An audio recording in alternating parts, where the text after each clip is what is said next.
Hi friend, today we're going around Spen Valley Greenway, which is a popular cycle path in Bradford and goes down to Dewsbury or vice versa. Given our walk was with our older dog and my husband on foot, we knew we weren't going to be able to manage the entire path, which is about 12 kilometres, and realistically we don't live on or near the path, so it would be 24 kilometres to get back to the car. So we settled around getting to the halfway mark-ish and then turning back, which is what we did, although I think we probably got to about a third of the way, to be honest, and turned back before Klaxon, or however it is you're meant to say it. This was an enjoyable walk with no major problems impacting access, beside some tree roots growing into the asphalt, making sections a little more difficult compared to especially how it was when it would have been originally paved however many years ago. There was only one point where I needed help as I got stuck between some root growths. There was a sign saying to be extra careful in that area, but the sign didn't quite do enough to help me personally. On the matter of roots and what to do to go over them, I'm not really sure. So this was kind of a discussion my husband and I were having, is it better to go fast? Is it better to go slow? I'm kind of the inkling to go slow because it feels better, to be honest, and I feel out of control when I go too fast, whereas he obviously thinks that faster is better because you're over it quicker, and I do appreciate that, and I think usually that is true, but I don't think that's necessarily true with this instance. If you've made it this far in the video, thank you so much for watching so far. Hope you've enjoyed the first half.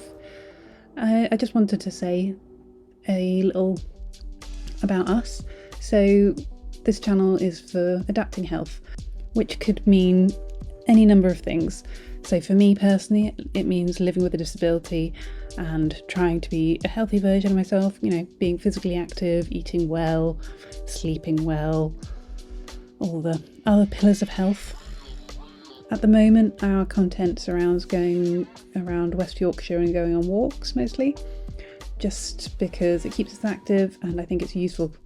And I wish that this kind of content were available before I bought my Klaxon hybrid, to be honest, and to actually just go explore paths, because there's very limited access information on the internet.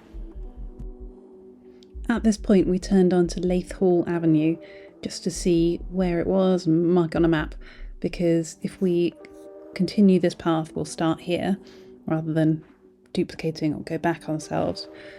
Although I'm not too sure if it'd be interesting content, because I didn't particularly enjoy editing this video because the pacing was really difficult for me to stay with my husband, just because obviously he's on foot and with our dog, and it just felt a little bit challenging to keep with him all the time because the Klaxon obviously wants to go a little bit faster.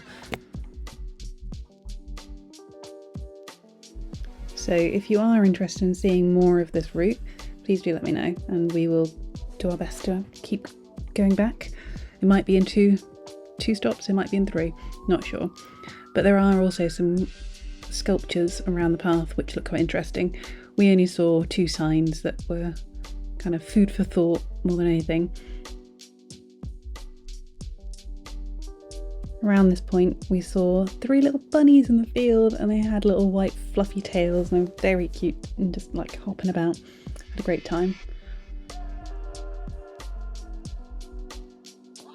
And shortly after that we saw some mushrooms that looked like potatoes, like little new potatoes. So funny. Nature's crazy. And to be clear, they weren't actually potatoes. So that's the end of the video pretty much. So thank you so much for joining us on our nearly 7.5-8 kilometre walk. I hope it was useful, entertaining, or something else. And if you have any questions, comments, let me know and I'll do my best to answer and help as best I can. And until next time, have a great week.